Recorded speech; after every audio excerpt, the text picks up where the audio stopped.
ইরানের বর্তমানের মধ্যপ্রাচ্যের যুদ্ধটি অনেক কিছুর গতিপথ নির্ধারণ করে দেবে। যদি বর্তমানে ইরানের সরকার পড়ে যায় বা ইরান হেরে যায়, সেক্ষেত্রে একটি ব্যাপার এখানে নিশ্চিত করবে যে মিস্টার ডোনাল্ড ট্রাম্প অত কিছুর ধার ধারেন না। বর্তমান বিশ্বের জাতিসংঘ ভিত্তিক যে আইন বা ভিত্তি রয়েছে সেগুলোর আর কোনো মূল্য নাই। অর্থাৎ বিশ্বে বর্তমানে ভৌগোলিক অবস্থানগত বা বিশ্বায়নের পরিবর্তে এখন বিশ্ব সামরিকায়ন বা শক্তিয়ায়ন অথবা প্রতিরক্ষা নীতিতে প্রতিষ্ঠিত হতে যাচ্ছে। যদি আপনার প্রোটেক্ট ঠিক না থাকে, তাহলে যে কোনো দেশ যে কোনো সময় আপনাকে গিলে ফেলতে পারে। সুতরাং বড় বড় দেশের পাশে বাংলাদেশের মতো যেগুলো নিম্ন শক্তির বা দরিদ্র অথবা সামরিক শক্তির দিক দিয়ে তেমন একটা উচ্চবাচ্য নয়, সেই সকল দেশগুলো যদি থাকে, তাদের নিরাপত্তা পূর্বের তুলনায় ভালনারেবল হয়ে গেল। এজন্য এই ক্ষুদ্র দেশগুলোকে দোষ দেওয়া যাবে না। দোষ হচ্ছে বর্তমান জাতিসংঘ বা বিশ্ব যে নীতি মেনে চলে, বিশ্বায়ন এবং স্বাধীনতা সভারেন্টি রক্ষা করা, স্বাধীনতা সার্বভৌমত্বের প্রতি সম্মান প্রদর্শন, এই ব্যাপারগুলো তখন বইয়ের পাতায় চলে যাবে।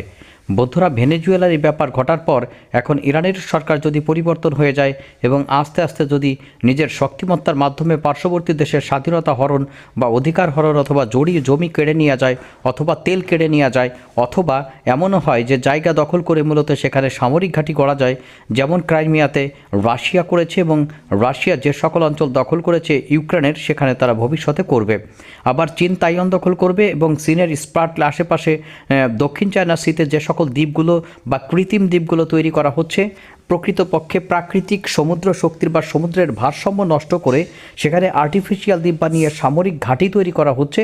মূলত এর মাধ্যমে বিশ্ব নতুন একটা সিস্টেমে প্রবেশ করছে এবং এটি চরম বাস্তবতা, এটি চরম সত্য। এবং এই নতুন সিস্টেম আসলে জোরজার মুল্লুকতার প্রকৃতির। এজন্য ছোট দেশগুলো আসলে কি করবে? তাদের তো পার্শ্ববর্তী বড় দেশগুলো গিলে ফেলবে। সুতরাং ছোট দেশগুলো এখানে যেটা করবে তা হচ্ছে কোয়ালিশন গঠন। বন্ধুরা, কোয়ালিশন একটা ফ্যাক্ট, অর্থাৎ আপনাকে রক্ষা করার জন্য যে আপনার মিত্র দরকার, সেই মিত্র খুঁজতে হবে। আবার মিত্র যদি হয় এমন যে শত্রুর চেয়ে সে মিত্র হয় ভয়ঙ্কর, অর্থাৎ আপনার বিপদের দিনে আপনাকে সে ফেলে চলে যাবে, শুধুমাত্র সেই যাকে মিত্র হিসেবে গ্রহণ করেছেন সে আপনাকে কাজে লাগালো, অর্থাৎ সে তার প্রয়োজন মতো ইউজ করে আপনাকে ছুঁড়ে ফেলে দিল। বন্ধুরা, ইউক্রেনের ব্যাপারটিকে এভাবে বলা যেতে পারে। আসলে বর্তমানে ইরানের অভ্যন্তরে যে হামলাগুলো হওয়ার একটা অপেক্ষায় রয়েছে, সেই অপেক্ষার ক্ষেত্রে কয়েকটা বিষয়কে সামনে আনা উচিত বা দরকার। ইরান মনে করছে যে তারা অবশ্যই এখানে তাদের পারমাণবিক অধিকার রক্ষা করবে এবং শেষ পর্যন্ত তারা ক্ষমতায় টিকে থাকবে। ব্যাপারটা এত সোজা না। শুধুমাত্র ইসরায়েল এবং মার্কিন যুক্তরাষ্ট্রের হামলার মুখে ইরানের রেজিম পরিবর্তন হয়ে যেতে পারে যদি আয়াতুল্লাহ খামিনিকে এখানে টার্গেটে রূপান্তরিত করা হয় এবং শেষ পর্যন্ত যদি এমন একটা ব্যবস্থা ইরানের ক্ষমতায় আসে যারা মূলত ইসলামিক রেভলিউশনের যে বিপ্লব বা যে তত্ত্ব সেটি ধারণ করে না, নতুন একটি ডেমোক্রেটিক অথবা রাজাভিত্তিক অবস্থান নেয়, বিশেষ করে মধ্যপ্রাচ্যের যে সকল রাজা বাদশার শাসন চলে তেমন একটা রাজা বাদশার শাসন অথবা সেমি ডেমোক্রেটিক্যাল কোনো গভর্নমেন্ট এখানে মার্কিন যুক্তরাষ্ট্র এবং তার বন্ধুরা বসায়, তাহলে এখানে শক্তিমত্তা ভিত্তিতে সরকার পরিবর্তন এবং সামরিক শক্তির ভিত্তিতে নিজের ইচ্ছামতো সরকার বসিয়ে এমনও হতে পারে এখান থেকে গুরুত্বপূর্ণ শিক্ষা নিয়ে মিস্টার ভ্লাদিমির পুতিন ইউক্রেনের অভ্যন্তরে এখন তো দখলের পায়তারা রয়েছেন, তখন পুরো ইউক্রেন গিলে খেয়ে মিস্টার ভলোদিমির জেলেনস্কিকে সরিয়ে নিজের মনের মতো সরকার ওখানে বসাতে পারে। কারণ মার্কিন যুক্তরাষ্ট্র যখন ইরানের অভ্যন্তরে এমন ধরনের একটা প্র্যাকটিস দেখিয়ে দেবে, তখন মিস্টার ভ্লাদিমির পুতিন খুশিতে খুশিতে পুরো ইউক্রেন গিলে ফেলার জন্য খুব ভালো একটা পদক্ষেপ গ্রহণ করবেন। যেমন ইতিমধ্যে তিনি গ্রিনল্যান্ড দখলের ক্ষেত্রে মার্কিন যুক্তরাষ্ট্রের প্রেসিডেন্ট মিস্টার ডোনাল্ড ট্রাম্পকে সমর্থন করেছেন। বন্ধুরা, ব্যাপারটি আপনাদের কাছে কেমন মনে হচ্ছে? আসলে বিশ্ব কেমন যেন ওলটপালট হয়ে যাচ্ছে। সেই নীতিভিত্তিক বিশ্ব ব্যবস্থা, স্বাধীনতা সার্বভৌমত্বের প্রতি সম্মানভিত্তিক বিশ্ব ব্যবস্থা এবং আপনার WTO বলেন বা IAEA ভিত্তিক পারমাণবিক বিশ্ব শক্তি সংস্থা বলেন, সেখানেও কেমন যেন কোনো সুনির্দিষ্ট হাতের ইশারায় বা অনির্দিষ্ট বা অচিহ্নিত হাতের ইশারায় চলছে এইগুলো। অর্থাৎ বিশ্ব এখন পেছন থেকে কেউ কলকাঠি নাড়ছে, তার নিয়ম মতো এটি সে রান করতে পারছে না। সুতরাং এখানে যদি আন্তর্জাতিক প্রেক্ষাপট বিবেচনায় বর্তমানে আরেকটি মধ্যপ্রাচ্য ভিত্তিক যুদ্ধ তৈরি হয়, তাহলে ইরানের জন্য আসলে বেঁচে থাকার লড়াই হবে একটা। আমি অনেকবার আপনাদের সাথে ব্যাপারটি শেয়ার করেছি, আপনারা আবারও শেয়ার করলে হয়তো মনে কিছু নেবেন না। আর এই কারণে ব্যাপারটা আমি শেয়ার করতে চাচ্ছি যে ইরানের স্বাধীনতা, সার্বভৌমত্ব এবং সভারেন্টি ধরে রাখতে হলে বা রক্ষা করতে হলে তার পারমাণবিক শক্তি ছাড়া কোনো উপায় নাই। বন্ধুরা, এটিই হচ্ছে তার রক্ষা কবচ। উত্তর কোরিয়ার কিম জং উন তার পারমাণবিক ব্যাপারটিকে বা ব্যাটারিকে পকেটে ভরে এখন তিনি খুব নিশ্চিন্তে ঘুমাতে পারেন, আবার মাঝে মধ্যে হুমকি দিয়ে কয়েকটা ব্যালিস্টিক মিসাইলের পরীক্ষা চালাতে পারেন। বন্ধুরা, এখন তিনি খুব ভালো করে জানেন তাকে হয়তো হুমকি দেওয়া হবে, কিন্তু ইরানের বর্তমানে পারমাণবিক শক্তির অনুপস্থিত কারণে ইরান যেভাবে বহিঃশত্রুর আক্রমণ দ্বারা নিষ্পেষিত হচ্ছে, উত্তর কোরিয়ার ক্ষেত্রে সেই ব্যাপারটি নাই, কারণ তারা আসল কাম ঘটায় দিয়েছে। এবং আমার মনে হয় তারা যে পারমাণবিক ওয়ারহেড বা পারমাণবিক সমরাস্ত্র তৈরি করছে, এটিও তাদের এখনও পর্যন্ত এখানে অর্থাৎ পূর্ব এশিয়াতে বাঁচিয়ে রেখেছে। তা নাহলে যে কোনো সময় মার্কিন যুক্তরাষ্ট্রের মিস্টার ডোনাল্ড ট্রাম্প তাদেরকে বিন্দু মাত্র ছাড় দিতেন না এবং মার্সি করতেন না। তিনি খুব ভালো করে জানেন এখানে খেলতে গেলে গোল খেতে হবে।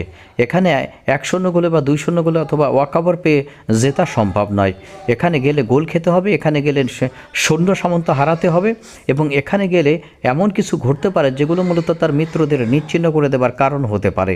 পুরো ব্যাপারটি নিয়ে আসলে পরবর্তীতে আলোচনার দাবি রাখে, কিন্তু বর্তমান প্রেক্ষাপট বিবেচনায় যদি এভাবে রেজিম পরিবর্তন বা সরকার পরিবর্তন করা হয় ধরে ধরে, এবং নতুন কোনো ব্যবস্থা বা নতুন কোনো নীতি বাস্তবায়ন করার জন্য কোনো অ্যাক্টিং গভর্নমেন্ট বা সরকার এখানে বসাতে হয়, তাহলে আন্তর্জাতিক প্রেক্ষাপট বিবেচনায় যে একটা ফ্যাক্ট আছে, সেই ফ্যাক্টটি আমরা ধরে রাখতে পারবো না।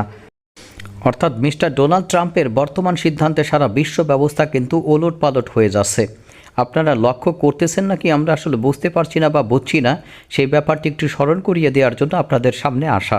মিস্টার ডোনাল্ড ট্রাম্প এই সকল আন্তর্জাতিক আইনের কোনো তোয়াক্কা করেন না, সেটি তিনি মিস্টার মাদুরোকে যখন নিয়ে আসেন তখন তার পূর্বেই তিনি বলেছিলেন যে আন্তর্জাতিক আইন বা নীতি এগুলো আসলে তার কাছে কোনো নীতি নয়। মূলত তিনি যেটি বুঝবেন তার যে নীতি সেটি হচ্ছে আন্তর্জাতিক নীতি। বন্ধুরা, তারপরেও কয়েকটা বিষয় এখানে থেকে যায়, তা হচ্ছে যে কোনো ধরনের একটি পদক্ষেপ আপনি ইচ্ছা করলে নিতেই পারেন, কিন্তু তার ইম্প্যাক্ট কী হবে এবং সেটি অ্যাবজর্ব করার ক্ষমতা বর্তমান বিশ্ব ব্যবস্থার আছে কিনা সেটিও গুরুত্বপূর্ণ বিষয়। যদি কোনোভাবে ইরানের অভ্যন্তরে ইসরায়েল এবং আমেরিকা মিলিতভাবে হামলা পরিচালনা করে এবং ইরানের সরকার পরিবর্তনের মাধ্যমে সেখানে এমন একটা ওয়ে তৈরি করে, যে এমন একটা ধারণা তৈরি করে যে সামরিক শক্তি আপনার থাকলে যে কোনো একটা ইস্যু দিয়ে মূলত তাদের উপরে হামলা পরিচালনা করে নিজেদের পছন্দ মতো সরকার এবং নিজেদের পছন্দ মতো পলিসি ইমপ্লিমেন্ট করার জন্য সেই দেশের গভর্নমেন্ট পরিবর্তন করে দেওয়া যায়। বর্তমানে মিস্টার ডোনাল্ড ট্রাম্প ঘোষণা দিয়েছিলেন যে তারা ভবিষ্যতে আর কোনো দেশের সরকার পরিবর্তনের জন্য গোপনে যে ফান্ডিং করে সেই ফান্ডিংও আর দেবে না, এবং ইতিমধ্যে তারা এই ফান্ডিং কিন্তু বন্ধ করে দিয়েছে। বন্ধুরা, তিনি খুব স্পষ্ট করে ক্ষমতা আসার পরপরই বলেছিলেন যে অন্য দেশে কি ঘটছে এবং সেজন্য আমার অর্থ খরচ হবে, সেই ব্যাপারটি কিন্তু তিনি কোনোভাবেই মেনে নিতে পারেননি। আর তাই এসেই তিনি তাদের যে সামাজিক কয়েকটি উইং ছিল সেগুলো কিন্তু তিনি অর্থনৈতিকভাবে বা অর্থনৈতিক যে বরাদ্দগুলো ছিল সেগুলো টোটালি কাট অফ করে দিয়েছেন।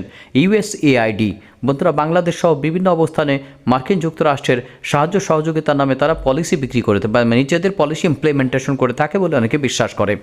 কিন্তু সেই প্রেক্ষাপট বিবেচনা এখন তিনি কী করছেন, এখন অত রাগঢাক করার দরকার নাই, তার ভাল লাগে নাই, পছন্দ হয় নাই, কয়েকটা সামরিক বহর বা স্ট্রাইক গ্রুপ পাঠায় দিয়েছে, ধুমধাম এখানে মাইরেটারে মূলত সেখানকার সরকার পরিবর্তন করে নিজের মতো লোক বসায় দিল।